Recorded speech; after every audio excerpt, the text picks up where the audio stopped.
it was Chris Tucker's where history and genetics most closely overlapped. This is it. Come on, man, tell me. This is what we found. Chris Tucker's Y chromosome is very interesting. It's a very strong match we're finding. In fact, an identical match with the Mbundu people in Angola. And in terms of the most recent common ancestry, it appears to be within the last 8 generations. How likely is it historically that this 100% match is accurate? Well, it's very likely. I would say like a Portuguese, absolutamente. That means absolutely, it's absolutely. Whoa! That's something. That's something. But we can tell you even more about your ancestors than you'd ever dream. But we'd like to do that, Chris, on the ground, as it were. We'd like to take you to Angola. Would you go with us? I would love to go. Yes. Yes.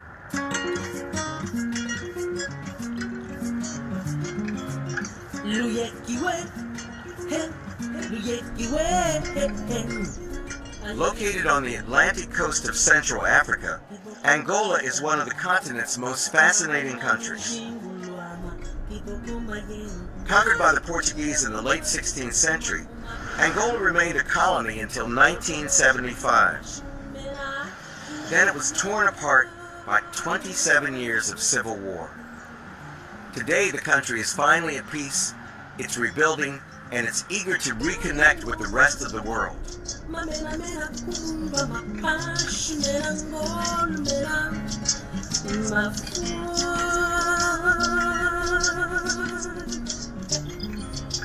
What's it mean to you to think that your people could have come from here? It's incredible. And being here, still is like unbelievable. I'm like still just taking it all in.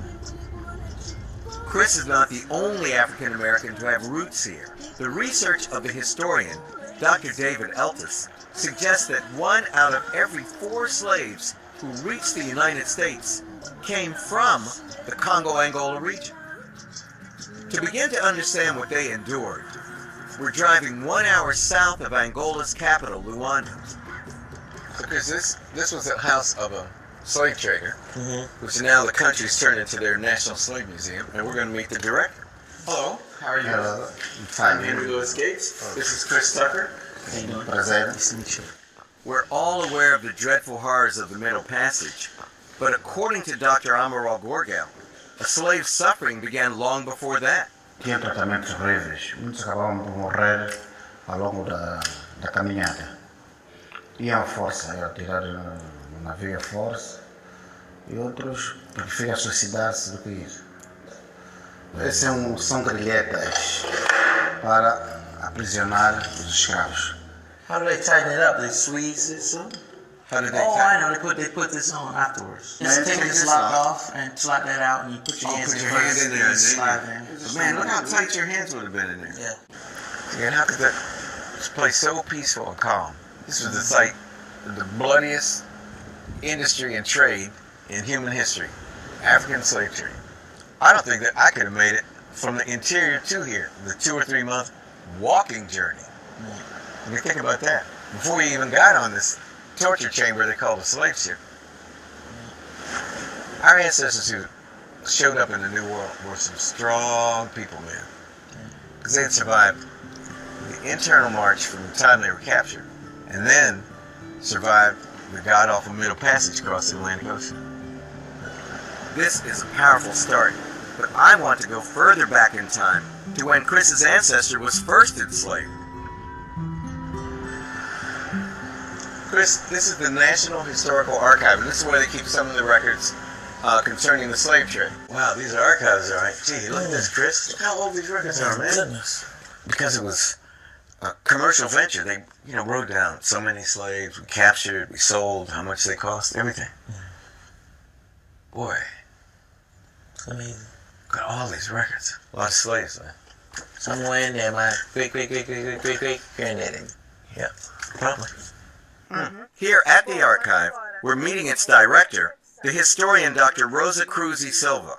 These are some of the slave records that you keep in the archive? Exatamente. Portanto, temos aqui o nome da pessoa ou da empresa digamos assim, look que at- contrata, que Yeah, this is the names of the actual African slaves that were taken into slavery.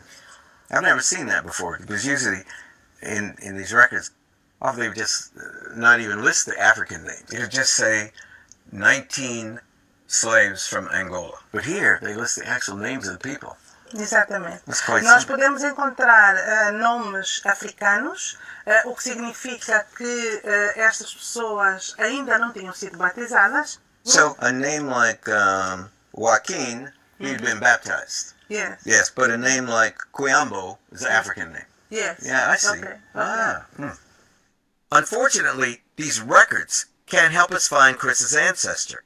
We're going to need the doctor's knowledge of Angolan history.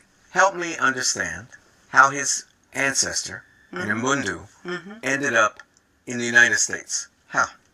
Okay. She tells us that the answer may lie in a war waged in the early 1700s between Portuguese forces who colonized the country and the African kingdom of Matamba, which was led by a famous queen named Veronica.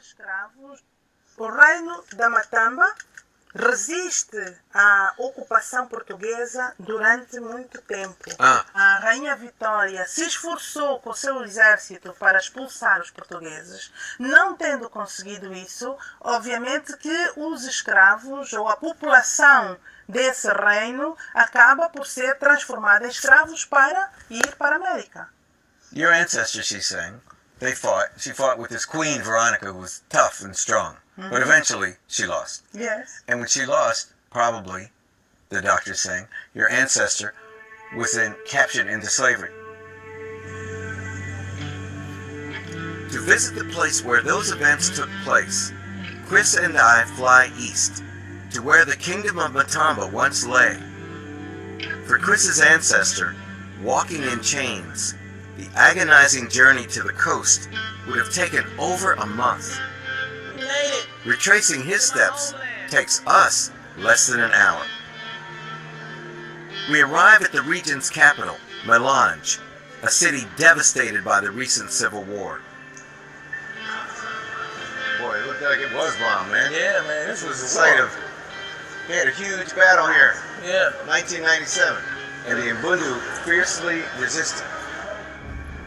That battle fits within a long tradition of resistance, dating all the way back to the early 1700s, when people here fought the Portuguese forces who were trying to subdue them. To complete the circle that was broken when they lost this war, and their sons and daughters were shipped into slavery, Chris and I drive 1 hour deep into the bush to visit one of the oldest villages in the area.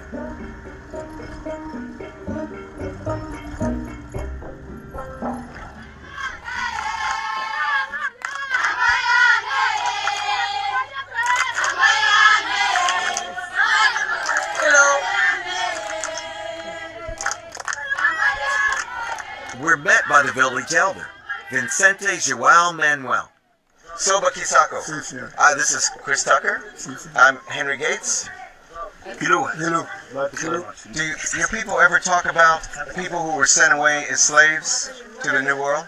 Na escavatura, a viver ali em Santo Tomé, e não consegui mais voltar. É por isso ali, ficou só ali a nossa família. E nós não temos conhecimento. They just disappeared. How does it feel to have one of the lost members of your village, hundreds of years ago, his descendant, back? Ficou alegre de ver a minha família.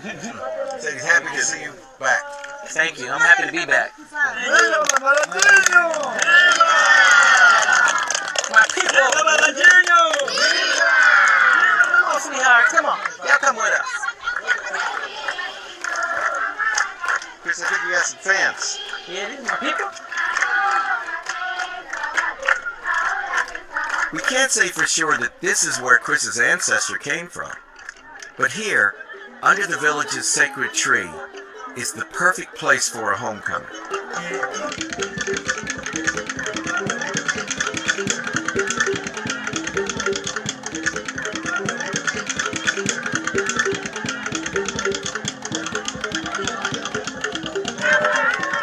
I've seen the real African. I got a wealth of knowledge. It was all so different, people so great, and I just fell in love with it.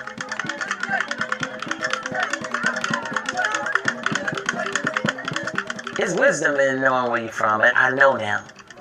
This is the greatest thing that ever happened to me. Sitting here with Chris, watching how warmly the Angolans welcome him back, I have to confess that I am a little envious. And I'm envious of all my guests who have managed to reconnect to their African ancestry. But maybe, just maybe, there could be hope for me yet. In my absence, Dr. Mark Shriver has completed a revolutionary new DNA test, one that takes the 50% of my genetic makeup that we know is sub-Saharan African and compares that with the entire DNA of a number of African individuals. Now I've come back to Penn State to discover the results. Did you find me? Yeah. I'm afraid to look. What am I? Well, if we take the average across all your ancestors, you know, that African part, and look at them, you come out within this Mende cluster. And not far from the La Mende, and not too far from the Yoruba. This is the main ethnic group in Sierra Leone. What is the short answer that I tell people with scientific accuracy? That I am a Mende, I'm descended from the Mende. That you're closest to the Mende cluster here. The Mende cluster. Contained within the Mende cluster. Yeah, it's oddly moving, actually. Well, that's great. I'm a Mende.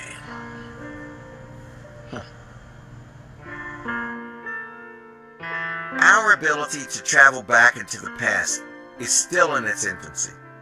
As DNA databases grow, and as genealogical research techniques develop, we'll be able to find ever more exactly the identity of our ancestors and the roots of our family trees. As we do this, we'll not only begin to heal the wounds of the Middle Passage, but we'll be able to stake our claim ever more deeply within the American tradition.